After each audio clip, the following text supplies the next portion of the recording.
Hey everyone, I'm down in my basement today. I'm going to be ironing about 10 yards of linen fabric to get it prepared to cut out some of my last orders that I got before my shop closes for the whole season. So, figured while I am doing the very mundane task of ironing, I would just spend some time catching up. If this is your first time seeing me, my name's Leah, and I have a handmade clothing business called Darwin Textiles, and I'm ironing so much linen because all of my clothing that I make is made to measure with primarily linen fabric. I just purchase undyed linen fabric on my end, and then when I sell it on my website in the form of clothing or as fabric sold by the yard, I plant dye it with pigments from plants. I think in the spring sometime I invested in like 200 yards of linen fabric, all in this undyed white color, and then I just slowly chip away at it about 10 yards at a time. I pre-wash it with really hot water to get any shrinkage out, and then dry it on low heat to not damage the fibers too much, and then I have to go in and re-iron it, which is so frustrating because it actually comes to me so flat, like so perfectly flat and ironed, but because I have to pre-wash it, since it's going to become clothing, I have to, I don't want it to shrink after I sew it up, so I have to basically wash it, dry it, and then re-iron it to get it nice and flat for cutting pieces. So that's just the boring old explanation of what I'm doing down here.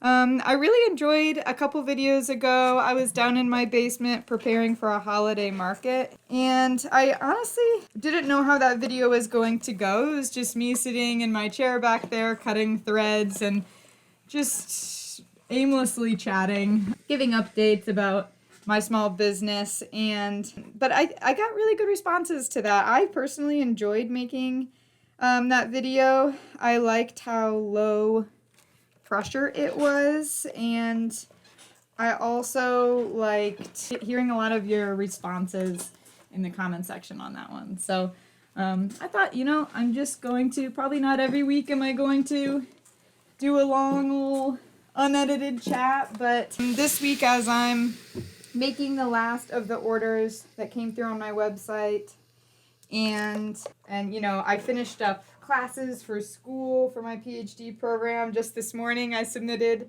the last paper that was due, so that's a huge accomplishment for the semester, and then after this I'm gonna start packing up, but didn't have time to prepare a more polished professional video, so here we are again chatting. But I did have a particular topic that I thought might be kind of fun to chat about, and I even dressed for the occasion. Ooh, steamy. So I wanted to chat a little bit about being scared or nervous to show your space, like to the internet. I guess it could be to other people in person, but in my case, it's showing my space to people over the internet. And so I dressed for the occasion of, I considered, for a lot of my videos, I specifically put on some of my nice linen clothes so that I'm sporting it in my video for you all.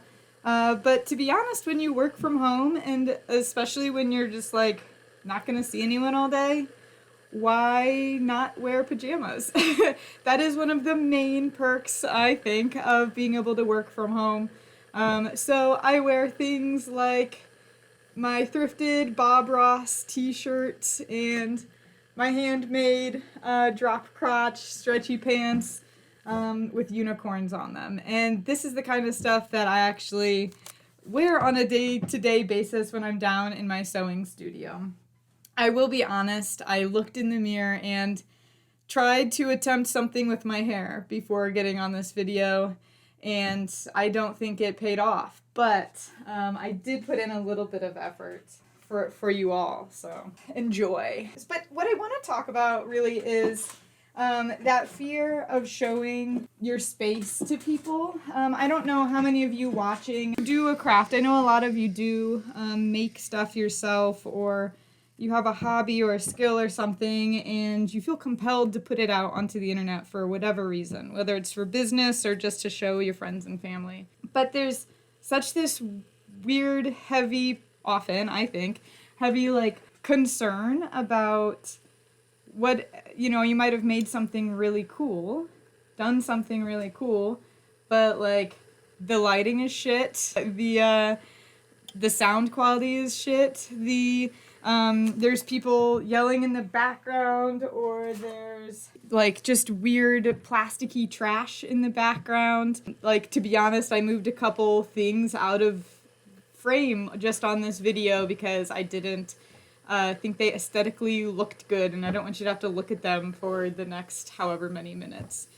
So what I'm talking about is this insecurity that I feel like I've had. You know, I've been posting as an artist. I started posting paintings online like back in like 2014 on my social media. And for Charlie Darwin, I started posting, hang on a sec, I need tape. For Charlie Darwin, I started posting, you know, online pretty much as soon as I started it. So that was about, it's been a couple, I don't know, 3 years now. And that has been nerve-wracking, especially now being into clothing, because I feel like, I don't know, I guess my biggest fears, I'll just tell you what my biggest fears have been, of like showing people my space. Get on with it, Leah. Just say what you mean. I feel like I'm nervous that people will think my space looks grungy, or at worst, dirty. When you're making a new and expensive product, you definitely don't want people to look at your space and think it looks dirty by any means. I mean, all human spaces are human. We don't live in clean vacuums, but I consider myself to be a pretty clean person, but there's still times where I definitely, you know, and I would never have like food or animals or anything in my sewing space, but nonetheless, I'm really scared anyone's gonna look at my space and think it looks dirty. And when there's bad lighting, I feel like nothing looks as good. So I could make a super high quality, beautiful linen shirt that is made with such high skill and talent and the highest quality materials, but when there's bad lighting put on it,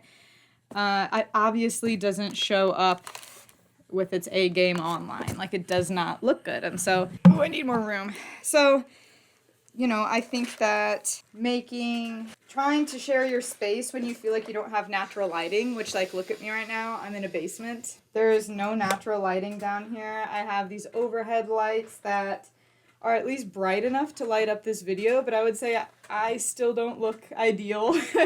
Neither does my space around me. It doesn't look as professional or polished. And that kind of gets me into my next point is I have this fear of not looking professional enough. So as like someone who I'm almost 3 years in at this point, but that's still pretty recent to have started a business. I'm somewhat young. I run this business alone. I didn't go to fashion school. I got a minor in studio art in college, so I can't even say I got a full art degree or anything like that. I have not worked at a fashion company. I sometimes say I'm self-taught, but like I have been taught by so many people, like my mom, my sister, YouTube, blogs. So many things online have taught me how to be a seamstress, and a good one at that, but I still feel a little self-conscious about how professional I come off. Again, this has a little bit to do with handmade clothing is expensive, and just because it's handmade, it takes a long time, and makers really value the skills that they've built. So it is rightfully expensive, but it is, when it is that expensive, you sort of want your marketing to reflect that. You want to feel like you're coming off as very professional to other people who might be buying your clothing. And I guess, like, my understanding of professional isn't necessarily this basement. This basement is awesome, and I think that's the annoying part, is I'm personally so excited to have this space, but I am aware that it doesn't look like the inside of Gucci or something like that, like whatever their fancy-ass, studio space looks like. But yeah, so I'm a little bit nervous about, do I look professional enough? Do I look messy? If I look messy, I'm nervous it comes across as I'm a disorganized person, that I won't handle your order with care, that customer service interactions will be disjointed and confusing, which I truly hope that they're not, and I work really hard so that they're not. But I wouldn't want, I think that these are the kinds of symbolic things that I feel like get expressed in a space that I'm self-conscious of, and that have held me back in the past from showing my space to other people.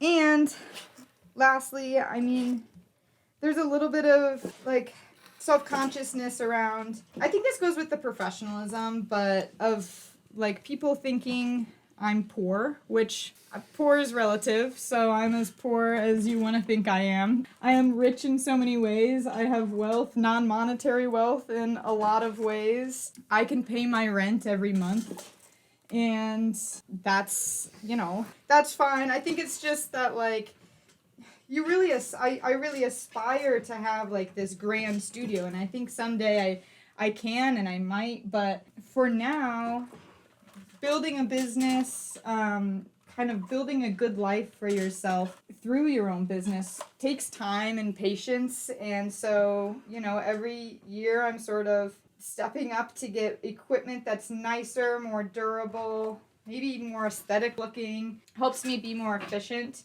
But that takes time. And so some things I have right now, it's what I can afford as a small business owner. And, it doesn't always, it might be something that, I had to get from Dollar Tree instead of, artisanally made. So, or it's, something I recycled, like an old coffee can to hold a bunch of fabric inside of. And I think that's useful. That's a good thing. It's just, it's not always aesthetically pleasing. So, those are sort of what has been holding me back a lot.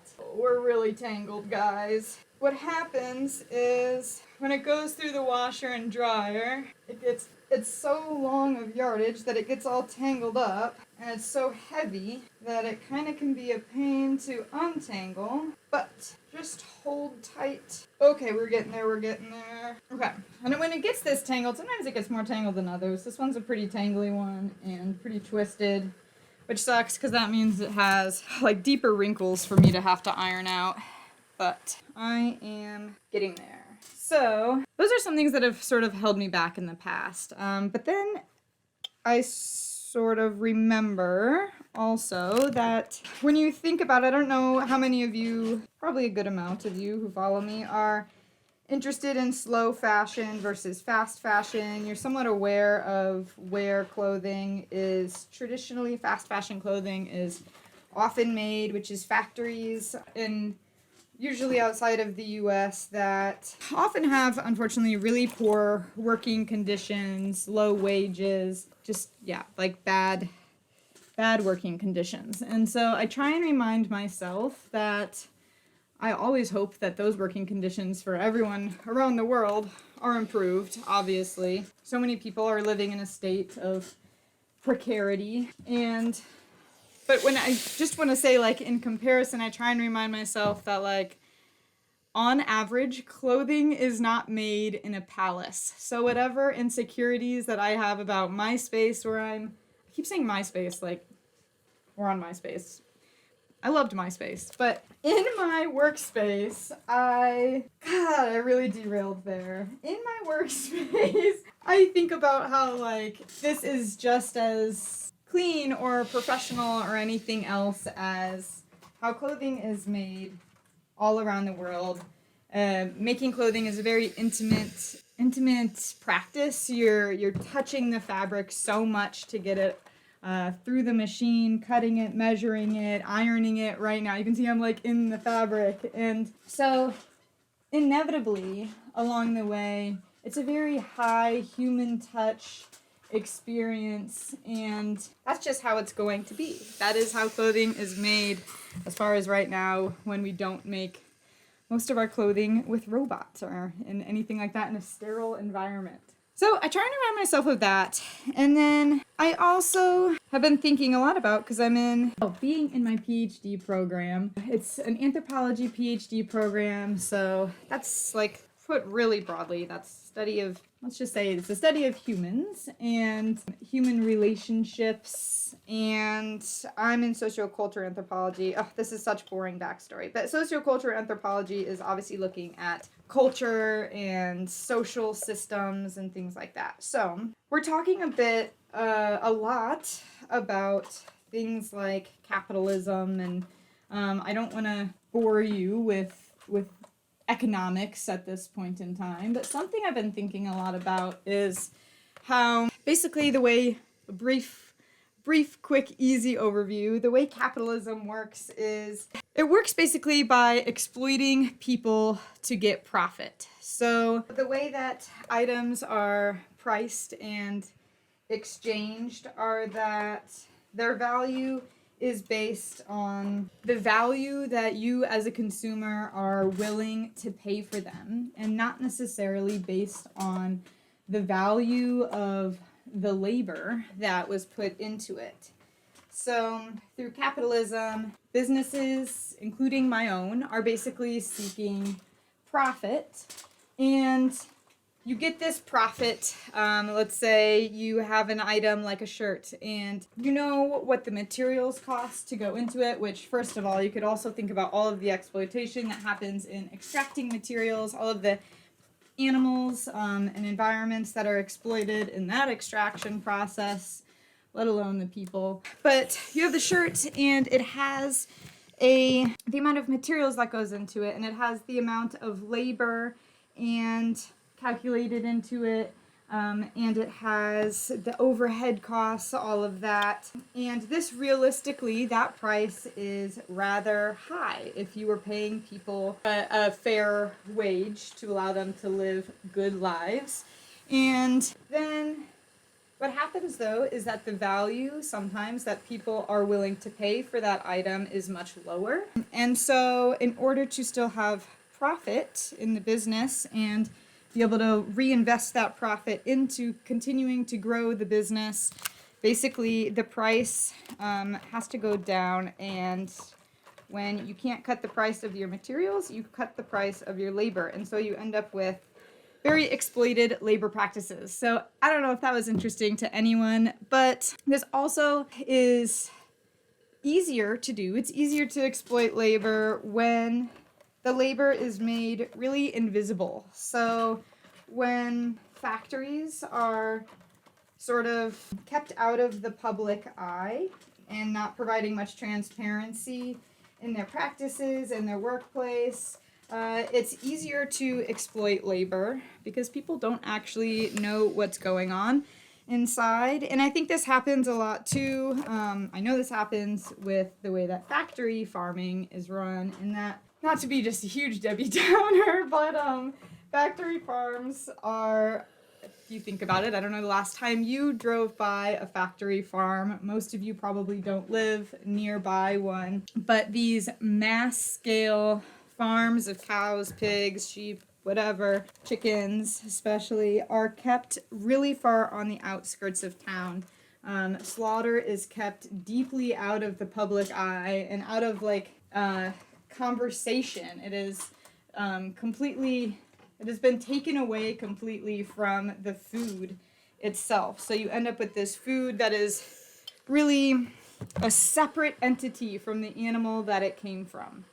We even call it different names, like we call beef when it's a cow, we call it pork when it's a pig. We even have separated it with words to be completely different things. And so I just want to give these as examples of sort of how interesting it is when certain things are kept out of the public eye, I think it's quite a bit easier to be able to exploit all of the labor or bodies that are involved in the process. And so something that I think is really important in my business, and something that I think that there's no wrong or right way for the world to work, for systems to happen, for people to relate to each other. But if you are someone who looks around in the room you're in right now and you feel like you're surrounded by clothing and objects and things that you have no connection to where they came from before you and where they're going after you, then you might find some value in seeing my basement, in seeing where your things are made, in sort of testing your assumptions. And I just think that there's value in this for people who are looking for value in this.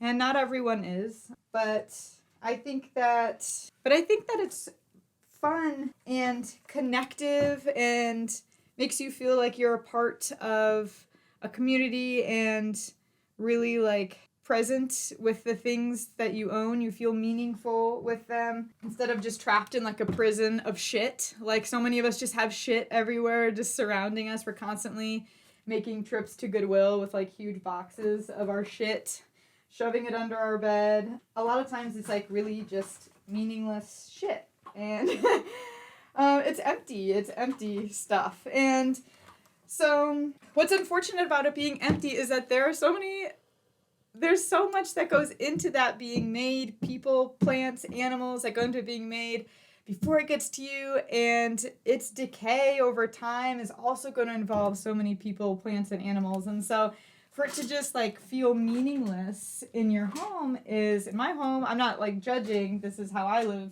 too, it can be kind of a bummer. And I really hate talking like this because I never like to, I don't find it super useful to always be talking real doomsday about the world is burning, because I think that actually just causes anxiety and paralysis. And I'm probably just preaching to the choir usually anyway, like I probably am right now.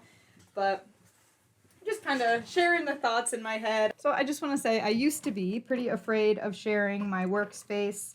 And to be honest, sometimes I still kind of am.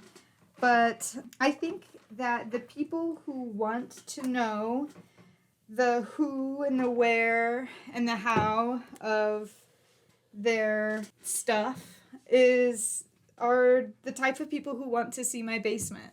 And so I think I'm doing this, I'm sharing videos like this. I'm getting a little bit more open about sharing, and I have been open about sharing behind the scenes for a while in other ways, but I like to be open about it because I think it's good for both me and that person who wants to know. So the people who are buying from me, they can feel like they are a part of it. They're a part of the story.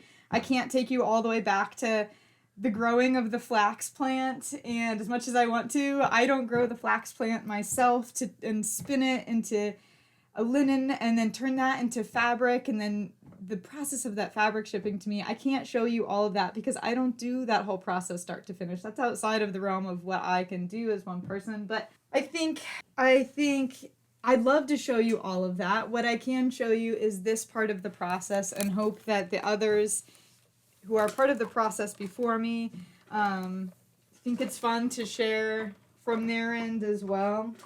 And so that you can get the whole process eventually. But you get to sort of be a part of this part of the process. And then for me, I get to feel a little less alienated from my work. I really do feel like when I show behind the scenes, I get to feel more like my body and my space and my mind and my creativity as this being right here, I feel like it's getting honored in the products I make. It's getting a voice compared to just putting shirts out into the world that are just a shirt, and the value is what it brings to the person who wears it. and it's all about them and their memories, and that's cool too. But as a maker, it's a little bit unsustainable, I felt, to make products that require so much skill and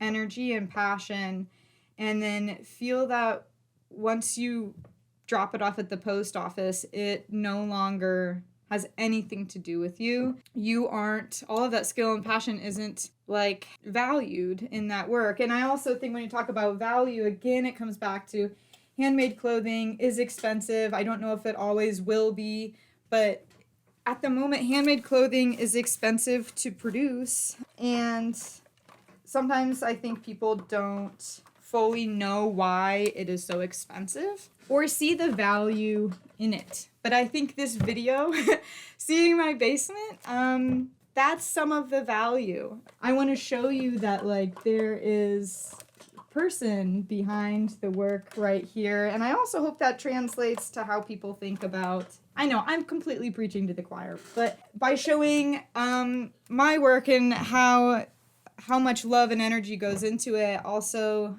I'm no different than someone in another country who's working maybe in a factory setting. They are such skilled workers, just skilled craftspeople and artisans who are being completely underpaid for their work as well, because their shirts are being sold for like $5 a piece at Kohl's. So, I hope that this, by showing my space, it also puts a little bit of me back into my products, and also puts the idea of someone else into their products, even if they don't have the means or the care to put themselves in that public eye in that way.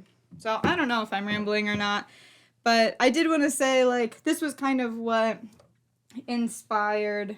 Hang on, I gotta refill my iron. Here's my ugly water bottle I was hiding to not be in frame, an example of something.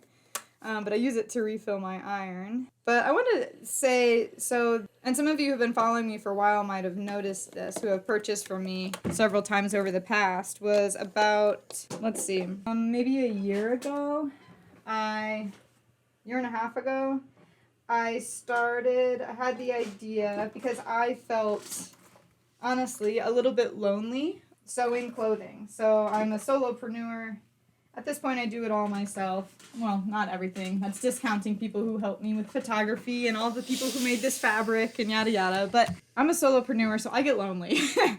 Is the moral of that story. And I also was feeling this disconnect between the clothing I was sending out, and my marketing was pretty impersonal at the time. I was using a lot of just like pre-cooked templates of what do you say in an email to people.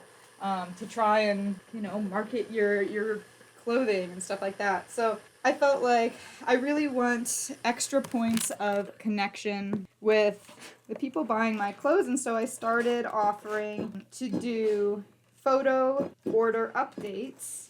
When someone would buy clothes from me, they could opt in and actually get a photo at each stage of their clothing being made. So I would send a picture at the cutting stage, when I'd cut all the fabric out, and then I'd send another photo when I was sewing, and another when I was dyeing, and sometimes a final shot. And so it was probably around like anywhere from like 2 to 4 or 5 pictures that I was sending people over the course of the week that I was making their garment, and I got such good feedback from it. People loved it. Like I'd send a picture and I'd get responses of like, this is so fun. Like, I think it really did help people connect more meaningfully with the story of their shirt, and that's something that I got to share with them. Like, we both can share in that story. They take the shirt with them on so many adventures ahead, and I get to give that to them, and that is part of the value. That story of it being made is part of the value of the shirt.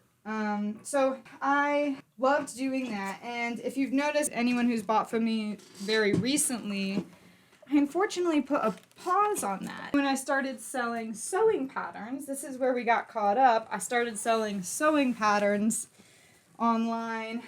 I have my one out so far. Shameless plug for the canary sewing pattern. But this stupid freaking website, I couldn't get to make it specific so that when someone checks out, like if someone buys a sewing pattern, I basically want the thank you screen that comes up afterwards, like thank you for placing your order.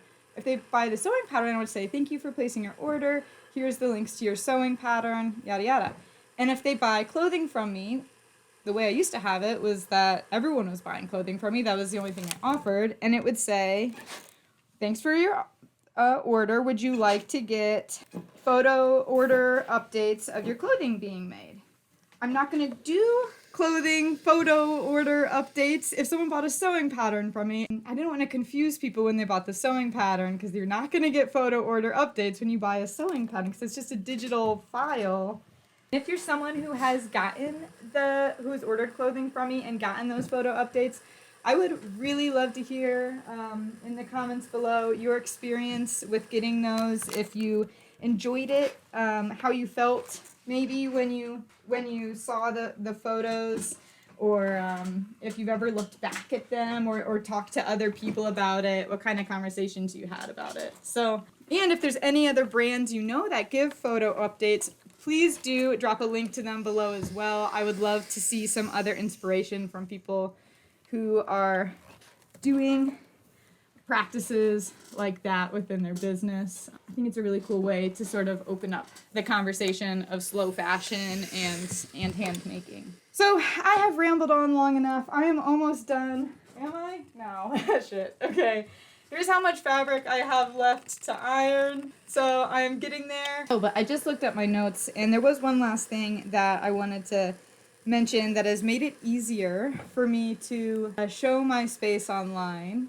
Two more things. There's so many things I want to say. Maybe I'll edit some of the earlier parts out too, to make this not so deeply long, but maybe you like it this long, I don't know.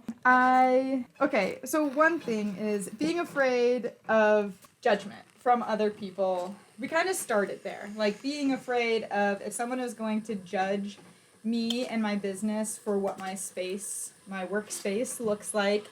And I think something I've come to realize, like a different mindset, a shifting mindset that has helped me, is this realization that the internet has sort of a nice, for better or worse, way of like flushing people out who don't like what you do.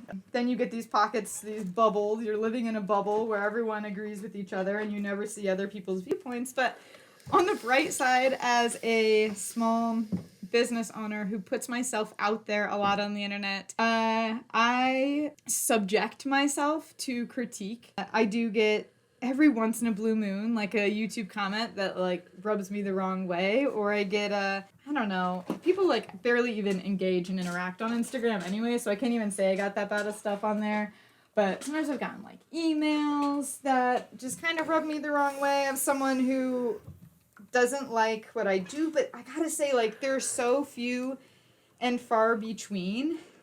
And I think that's because if someone doesn't like what you're doing, they're not gonna like hang out. They're not gonna like hang out in your space. So if someone doesn't like my clothing, and this is a realization I think I kind of got from clothing as a concept, because if you think about my clothing, I've always been pretty open to the concept that not everyone is going to like the clothing that I make. I actually get people make pretty funny jokes about the type of clothing that I make. That I've heard it all, that like it looks Amish, that it looks like the Great Depression, that it looks like we're working out in the cotton fields, that there's like a sad beige life, a whole Instagram or TikTok or something of making fun of like certain vibes of clothing.